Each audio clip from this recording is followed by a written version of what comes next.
The intake clipboard shook slightly in Nia Cole's hands as she stood at the admissions desk of St. Augustine Medical Center, the fluorescent lights above her humming with a steadiness that felt almost mocking. Her breathing was measured, controlled, the way she'd been taught to breathe through discomfort, but the pain in her lower abdomen ignored technique. It surged in waves, tightening, releasing, tightening again, each one more insistent than the last. The nurse behind the desk glanced at the clock, then back at Nia, her professional smile faltering just enough to register concern. "Ma'am, are you here alone?" the nurse asked gently. Nia nodded once. Not because she was alone in life, but because in this moment, standing barefoot on cold tile with contractions announcing themselves without apology, she was. She signed her name carefully, letter by letter, even as another contraction folded her forward slightly. Nia Cole. The pen scratched across paper, leaving behind a record that would matter more than anyone in that lobby realized. She listed an emergency contact, paused, then filled in a name she knew wouldn't answer on the first call. Or the second. Her phone vibrated in her purse. Not a call. A message. "You should have planned this better." She didn't read the rest. The triage nurse guided her toward a wheelchair, but Nia waved it off, insisting on walking. It wasn't pride. It was instinct. She had learned long ago that people paid more attention when you looked composed. Vulnerability invited opinions. Control bought time.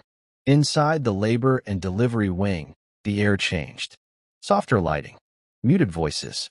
A curtain of privacy that suggested dignity, even if reality often failed to deliver it. Another nurse introduced herself, checked vitals, asked questions that Nia answered calmly, methodically, even as her body worked against her. "How far along are you?" 37 weeks. "Any complications?" "Gestational hypertension." "Monitored." The nurse made notes. Important ones. Nia lay back against the bed, eyes fixed on the ceiling tiles as the pain crested again. She exhaled slowly. She did not cry. Crying, she'd learned, made people talk louder, explain less, decide things for you. The doors to the unit slid open with a sharp hiss. Darius Cole walked in without looking at her. He was still on his phone, suit jacket unbuttoned, Bluetooth earpiece glowing faintly against his temple. His shoes clicked confidently across the floor as he approached the nurse's station instead of her bedside, his voice already edged with irritation. "I need to see Billing," he said. "Right now." The nurse blinked. "Sir, visiting hours." "I'm her husband," Darius interrupted, gesturing vaguely toward the hallway without turning his head. "And before anyone starts running up unnecessary charges, I want clarity. I'm not authorizing anything extravagant." Nia heard him. Every word. She closed her eyes as another contraction tightened her spine, her fingers curling into the sheet.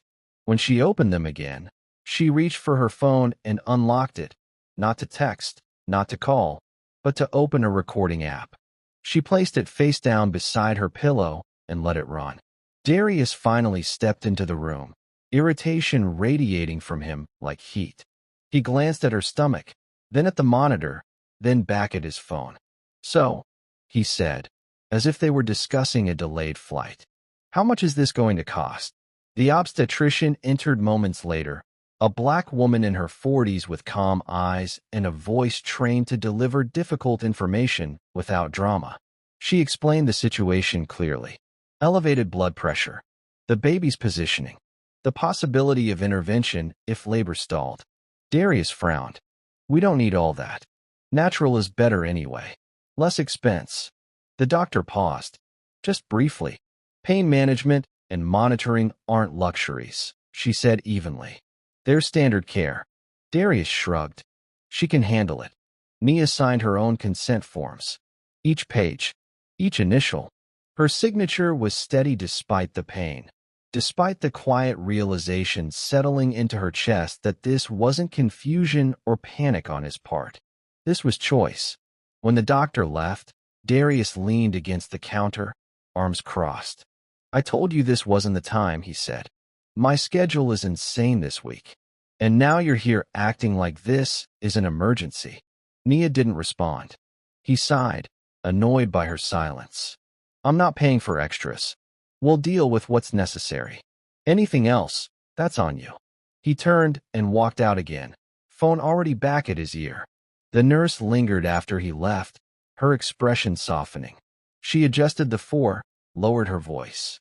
You're allowed to ask for what you need, she said quietly. You don't need permission. Nia met her eyes and nodded.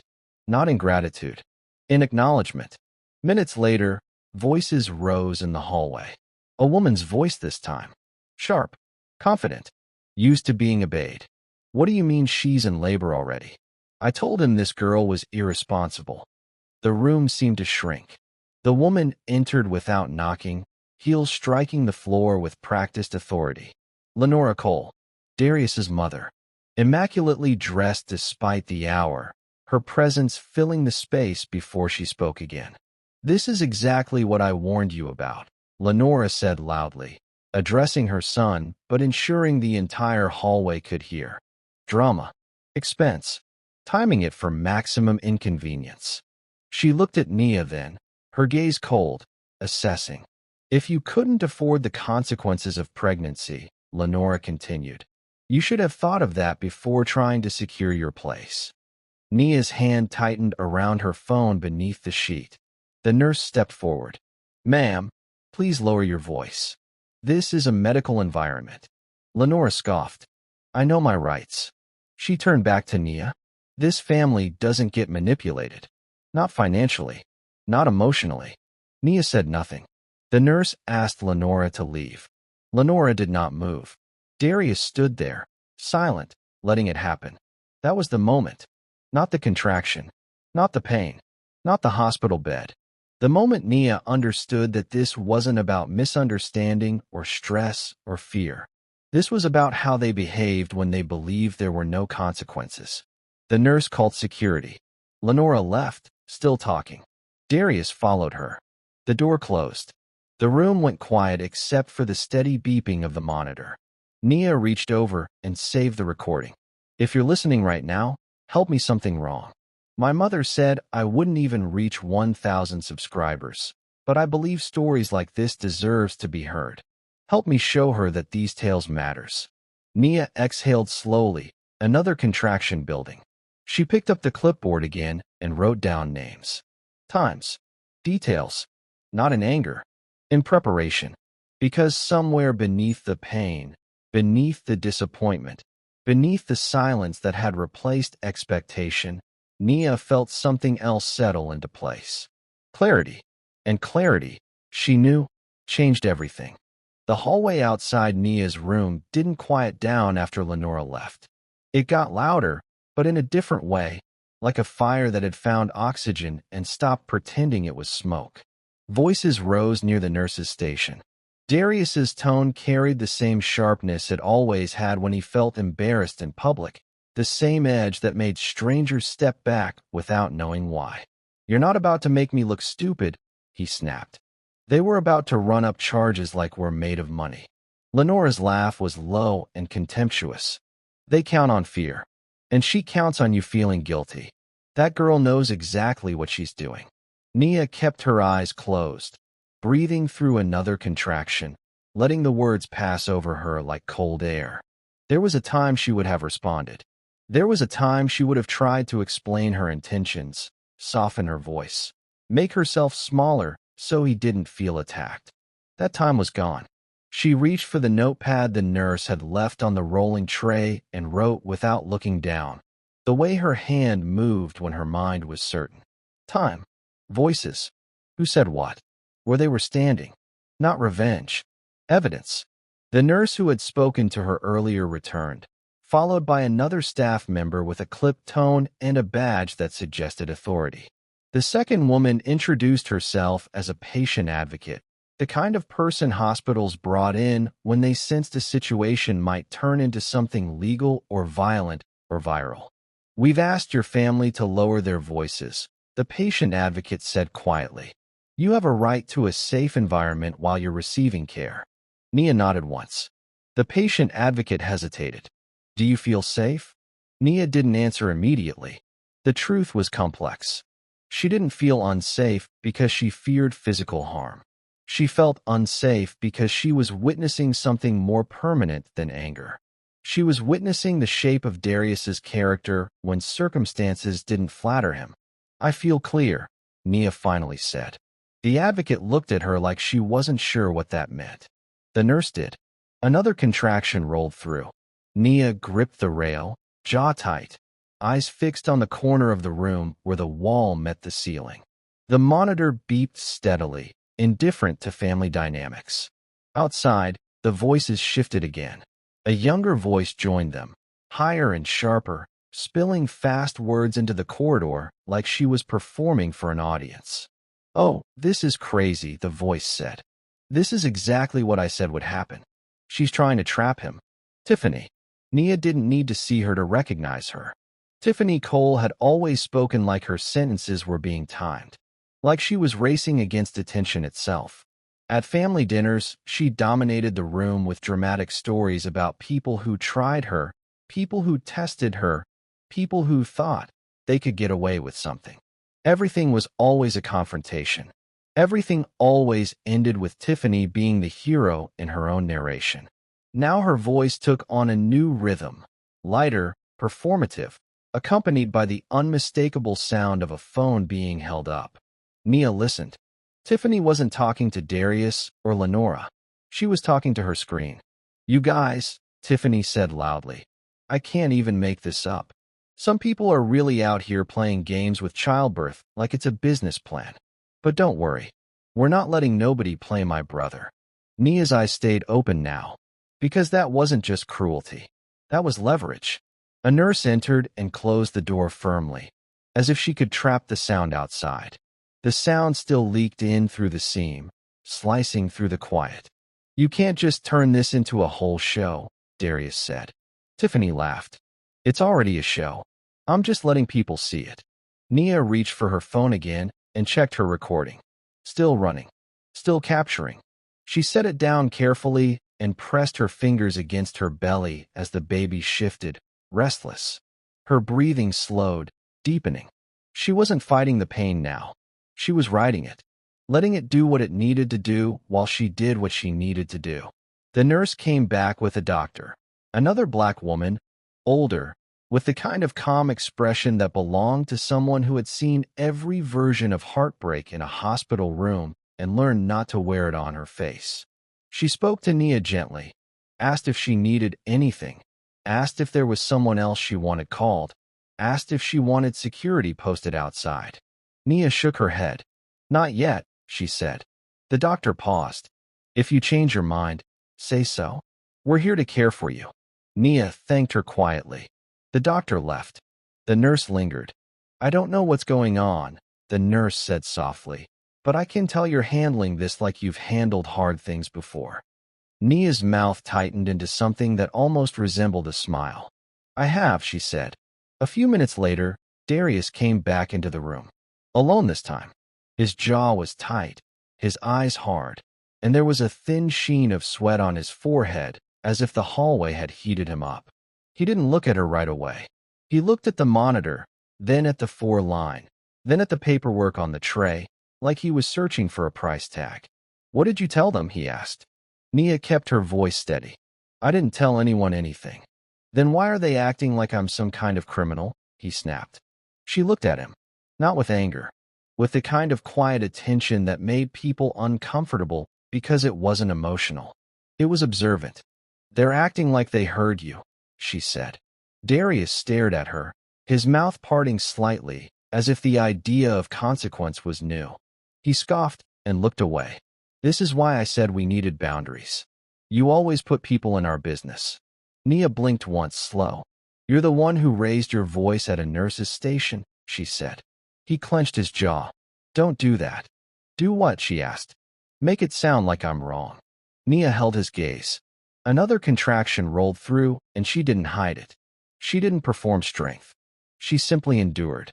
When it passed, her voice was still calm. "You are wrong," she said. It wasn't said like an insult. It was said like a fact. Darius stared at her, as if he was waiting for her to say more, waiting for tears or pleading or apology. When she didn't, his face tightened with frustration, the way it always did when he couldn't control the narrative. He stepped closer to the bed. "I'm not paying for anything extra," he said again. "You hear me? You keep signing your little forms, but don't expect me to cover all that." Nia didn't answer. He stared at her silence like it was a provocation. Then he did what he always did when he felt powerless. He reached for his phone. "Fine," he muttered. "I'm calling my guy." Nia watched him pace, watched him lower his voice and talk into the phone, watched him turn his back to her, like she was a piece of furniture. The baby kicked again. Nia inhaled slowly and wrote another note.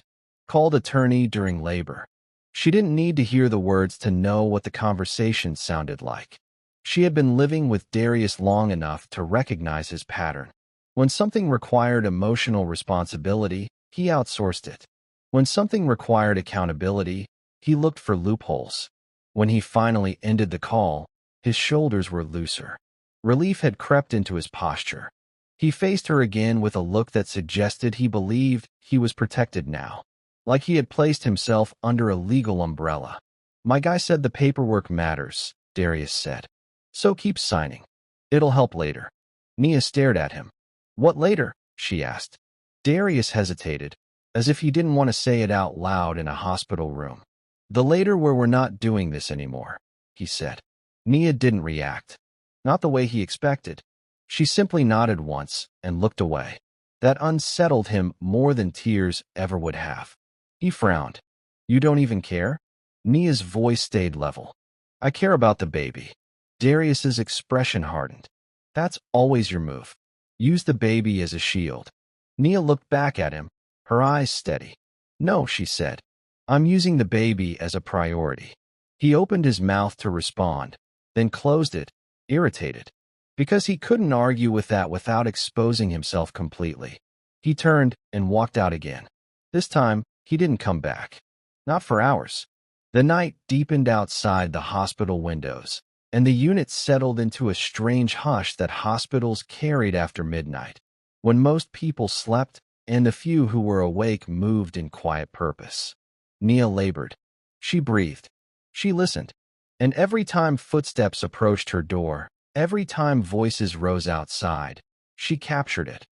On her phone, on paper, in the calm, deliberate way she moved through pain without letting it move her. At one point, the patient advocate returned with a small tablet and asked if Nia wanted to file an immediate complaint. Nia shook her head again. "Not yet," she said. The advocate studied her face. "Are you sure?" Nia met her eyes. "I'm not unsure," she said softly. "I'm timing."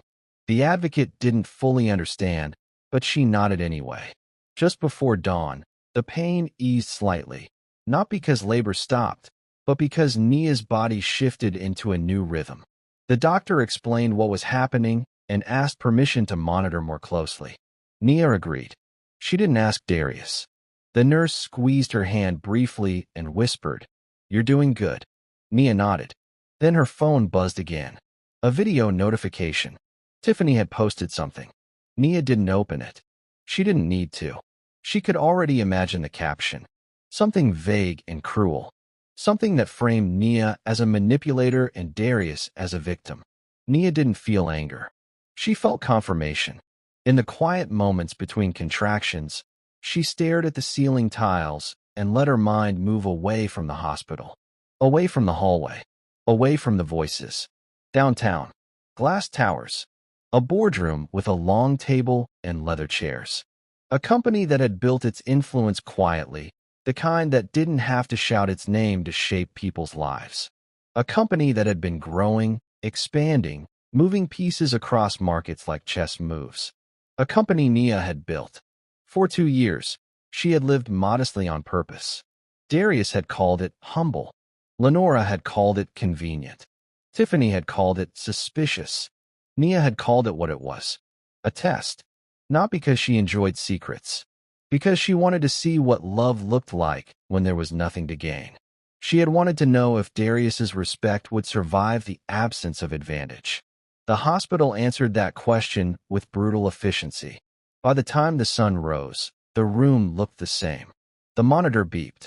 The four-line glinted. The bed creaked softly when she shifted. But Nia was different. Because clarity changes posture. It changes breathing. It changes what you tolerate. And the people around you could feel it, even if they didn't know why. At 6:40 a.m., her phone buzzed again. This time it wasn't a message. It was an email. A single line in the subject header. Mandatory attendance. No exceptions. CEO joining in person today. Nia stared at the screen for a long moment.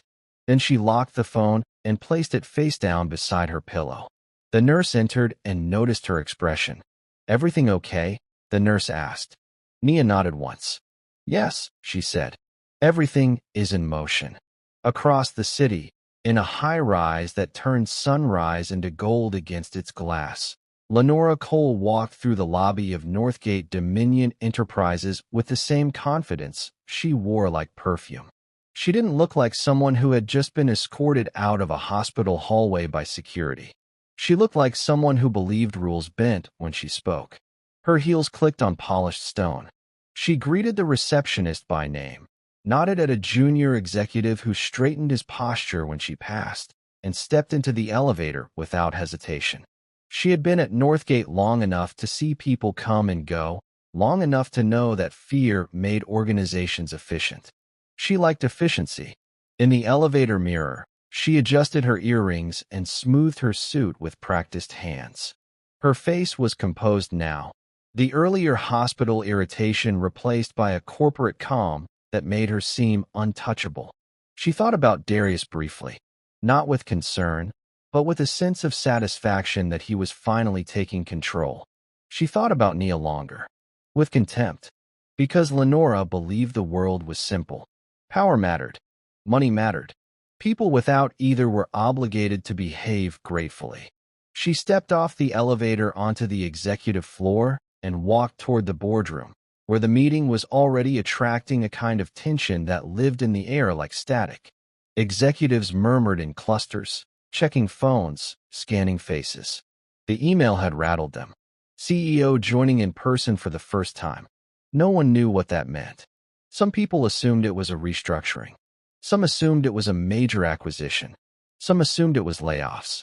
Lenora assumed it was an opportunity. She took her usual seat near the head of the table, opened her leather portfolio, and smiled at two colleagues who looked nervous. "You look like you're about to be audited," she said lightly. One of them laughed too quickly. "The CEO," the other whispered. "In person." Lenora shrugged. "And you've never met them," the colleague said. "None of us have." Lenora's smile sharpened. "Then today we do." The boardroom door opened and the company's general counsel entered, followed by security personnel who positioned themselves quietly along the wall. That alone was enough to make the room go still. The counsel placed a folder on the table and looked around slowly, as if making sure everyone's attention was secured. "Thank you for coming on such short notice," he said. "The CEO will be here shortly." Lenora leaned back, unbothered. She whispered to the colleague beside her, "Probably here to address productivity. People have gotten too comfortable." Her colleague didn't laugh this time. The door opened again. A hush spread across the room so quickly it felt like someone had turned off the air. A young woman stepped inside, moving carefully, visibly pregnant, dressed in something elegant but understated. Several executives frowned, confused. Lenora's eyes narrowed.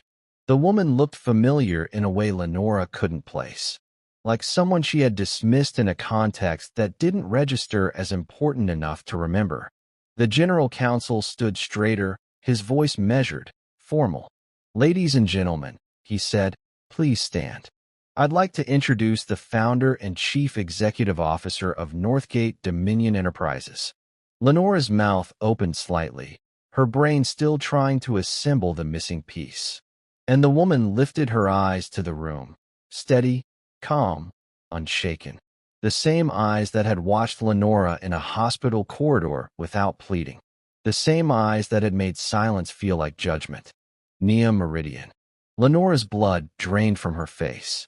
And in that exact moment, The world she thought she understood began to collapse without a single person raising their voice. The boardroom did not erupt. That was the first thing that unsettled everyone. No gasps, no shouting, no scrambling explanations. Just the sound of chairs moving as people stood, a reflex learned through hierarchy rather than surprise. Nia Meridian did not rush. She stepped forward slowly, one hand resting against the edge of the table as if grounding herself, not from weakness, but from precision. The room was large, glass-walled, overlooking downtown Atlanta, the city laid out beneath them like an open ledger. Morning traffic flowed without interruption, unaware that inside this room, reputations were already dissolving. Lenora remained standing, but something in her posture had changed.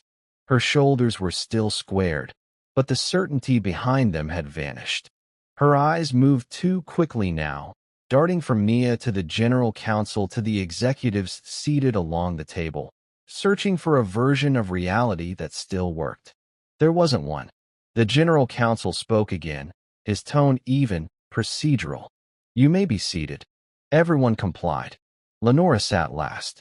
Nia waited until the movement stopped, until the room was still, until attention settled naturally on her without demand. "I won't take much of your time," Nia said. Her voice was calm, not soft, not sharp, controlled. "There are decisions that require explanation," she continued, "and others that require correction. Today is about correction." She nodded once to the general counsel. The screen behind her came to life. No dramatic music, no animations, just timestamps, audio waveforms, security footage stills. The first clip played. Lenora's voice filled the room, unmistakable, stripped of its hospital context, and placed into a space where language carried consequences. "If you couldn't afford the consequences of pregnancy, you should have thought of that before trying to secure your place." No one moved. A second clip followed. Darius's voice this time. Transactional. Dismissive. "I'm not paying for anything extra."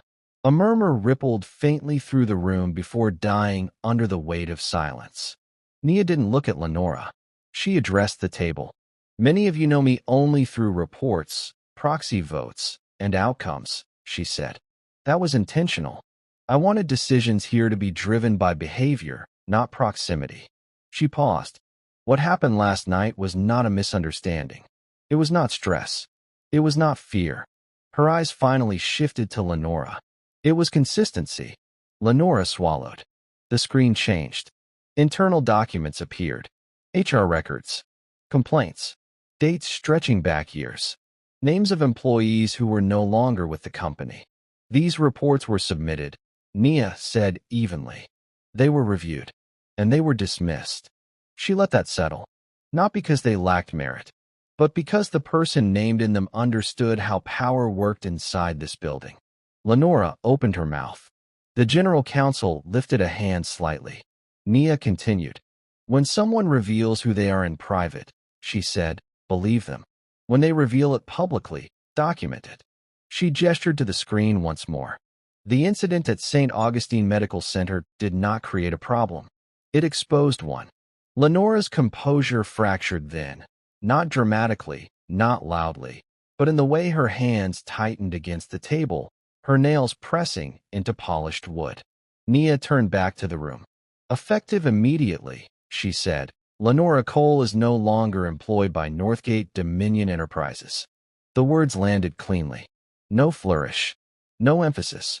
Security moved, not toward Lenora, but closer to the door. A quiet presence. A boundary, not a threat. Lenora stood. "This is personal," she said, her voice thinner now. "You're doing this because of what happened last night." Nia looked at her fully. "No," she said. "What happened last night explained why this should have happened sooner." Lenora's mouth opened again, then closed. There was nothing left to argue that didn't make things worse. "You'll receive details regarding your severance," the general counsel said. "You have 30 minutes to collect your belongings." Lenora did not sit back down. She did not shout. She simply gathered her portfolio, her movements stiff, mechanical, and walked toward the door she had entered so confidently less than an hour earlier. No one spoke as it closed behind her.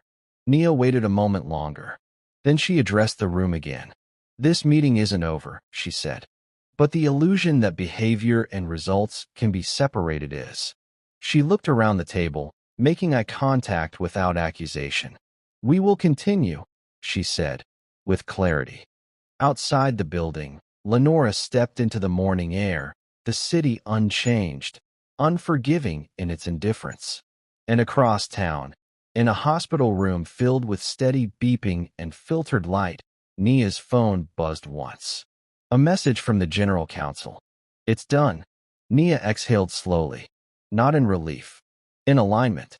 The law office smelled like polished wood and old confidence, the kind of place where people came expecting certainty. Darius had chosen it deliberately. Midtown Atlanta, corner suite, floor-to-ceiling windows that made the city feel owned rather than lived in. He sat back in the leather chair, one ankle resting over his knee, phone face down on the desk like he had nothing left to check. The attorney across from him listened with practiced neutrality, nodding at the right moments, pen moving only when something sounded useful. "She overreacted," Darius said. "That's the whole issue. Hospitals inflate everything. Fear tactics.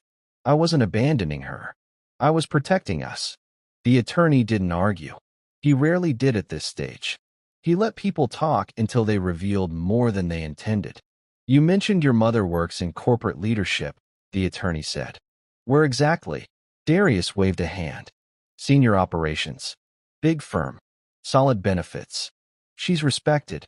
"Name of the company?" Darius hesitated, just briefly. "Northgate Dominion Enterprises." The attorney's pen stopped. He glanced at his screen, then back at Darius, then at the screen again. The silence stretched long enough to feel intentional.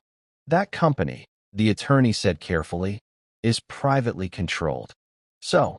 Darius replied. "So," the attorney continued, "they don't release leadership structures publicly, which makes information asymmetry dangerous."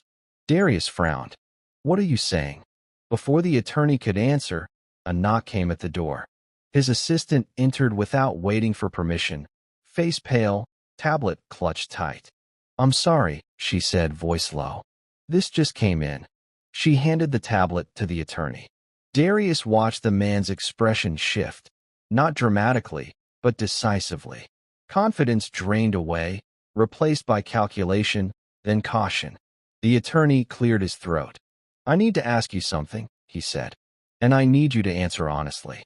Darius leaned forward. "What? Has your wife ever disclosed her employment history to you in detail?" Darius scoffed. "She barely had one. Some consulting. Nothing stable."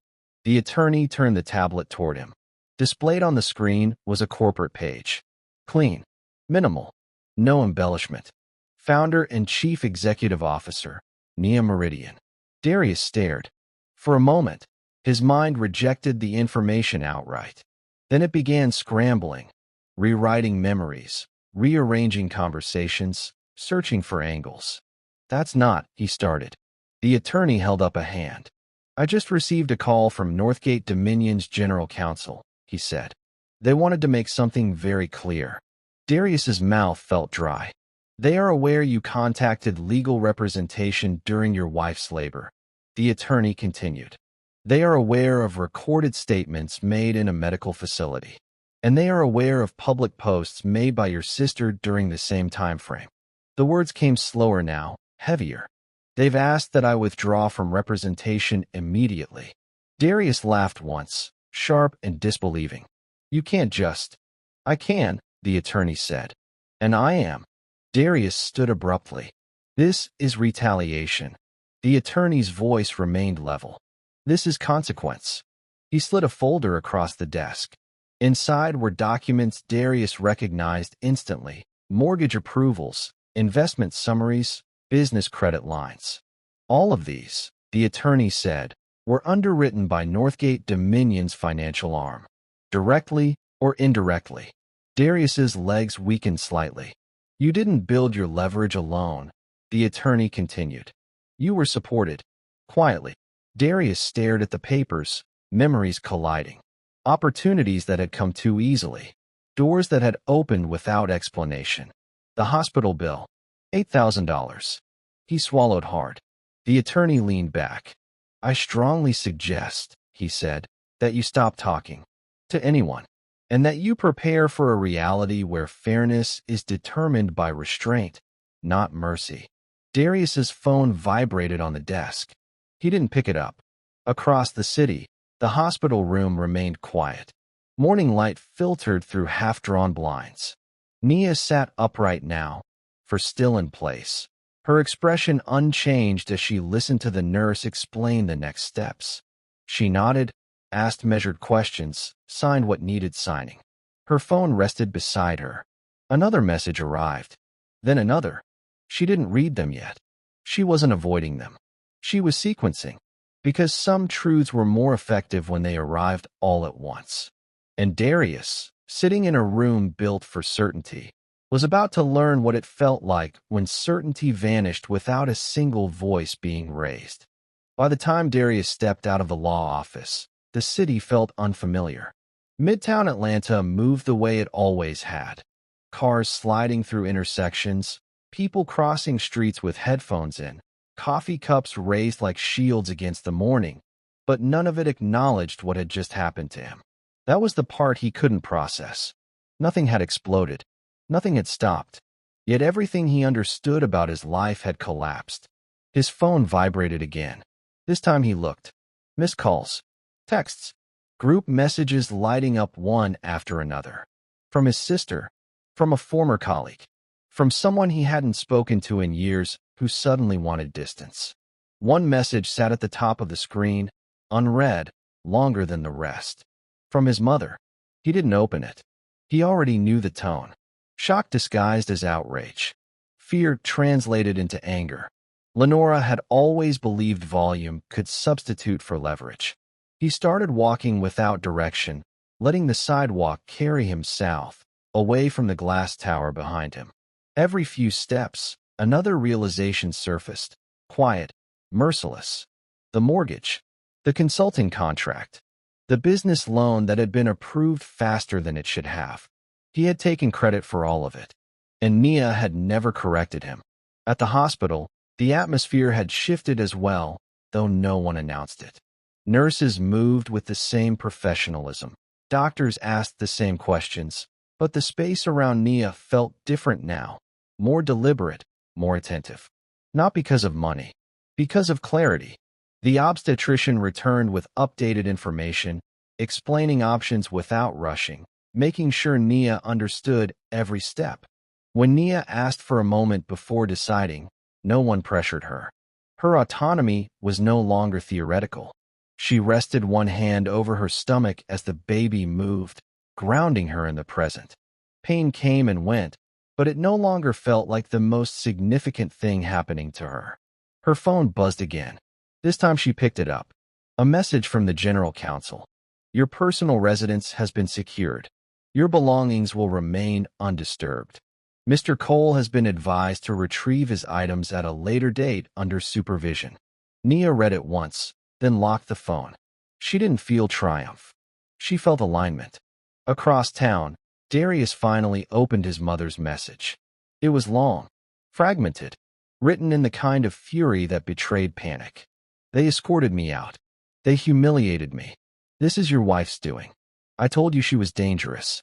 We need to respond. We can't let this stand. He stopped reading halfway through. For the first time, something shifted, not in his circumstances, but in his understanding. Lenora hadn't lost control because of Nia's power. She had lost control because her behavior had finally been seen in the wrong room. Darius leaned against the side of a closed storefront and slid down until he was sitting on the concrete. People passed without looking at him. No one recognized the man who had once believed himself insulated by proximity to influence. Another notification appeared. A news alert. Northgate Dominion Enterprises announces immediate leadership accountability review. He closed his eyes. In the hospital room, Nia received another visitor, the patient advocate from the night before. She asked gently if Nia wanted assistance filing a formal complaint regarding the behavior she'd experienced. Nia considered the question. Yes, she said, but not for me. The advocate looked surprised. There are other patients who don't have documentation, Nia continued, who don't know they're allowed to say no, who don't know how to protect themselves when financial pressure is used against them. The advocate nodded slowly. We can make that happen. Good, Nia said. Then do it correctly. Hours later, the labor intensified again. The room grew quiet, focused. Staff moved with purpose, communicating efficiently, their voices low and steady. There was no chaos, no shouting, no spectacle, only work being done. Darius's phone rang. A number he didn't recognize. He answered without thinking. Mr. Cole, a man said, voice measured. This is counsel for Northgate Dominion Enterprises. I'm calling to confirm that you've been advised not to engage publicly or privately regarding your wife or her employer. Darius swallowed. I haven't said anything. Good, the man replied.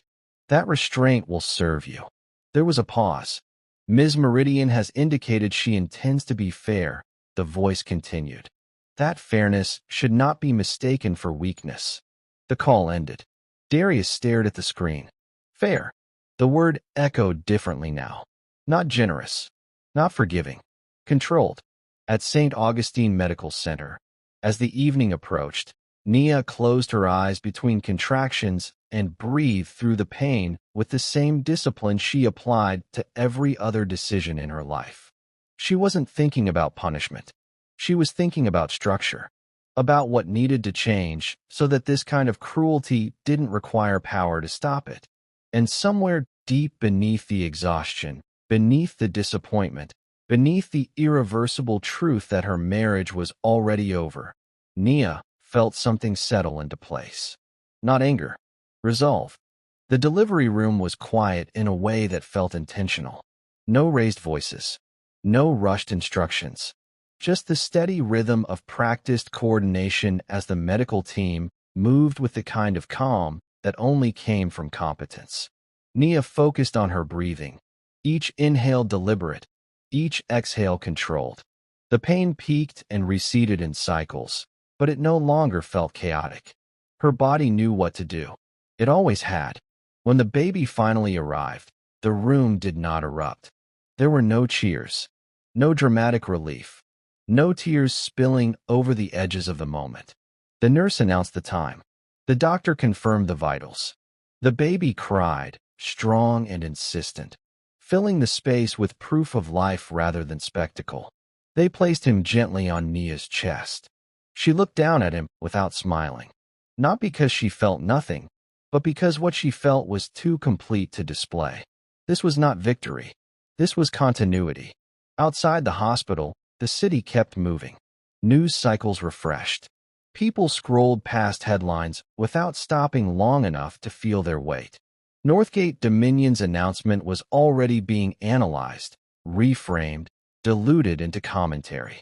Inside a downtown apartment across the city, Darius sat alone on the edge of a mattress stripped of sheets. Half the closet was empty. His phone lay beside him, silent now, as if it had said everything it needed to say. He replayed moments he had dismissed as insignificant. Nia declining expensive dinners. Nia insisting on separate accounts for clarity. Nia never correcting him when he took credit for opportunities that arrived too easily. He had mistaken restraint for dependence. That error would follow him longer than any legal document. At the hospital, a social worker entered quietly and explained next steps. Custody frameworks. Medical records. Boundaries that would now be formal instead of assumed. Nia listened. Asked questions. Took notes. She did not ask about Darius. She did not ask about Lenora. Those questions belonged to a past version of her who believed explanations could change behavior. When the room emptied again, Nia held her son close and stared out the window as dusk settled over Atlanta. The skyline reflected softly against the glass, towers glowing without arrogance, powerful without announcement. She understood something now with absolute certainty. Virality was never about shock. Power was never about noise. And justice, real justice, didn't need witnesses to be complete. It only needed structure. Somewhere across the city, a man who once believed rejection carried no cost stared at the walls of a life he no longer recognized. And in a quiet hospital room, a woman who had been underestimated on purpose began a future that did not require explanation, apology, or permission. The story did not end with applause. It ended with alignment. And that was enough.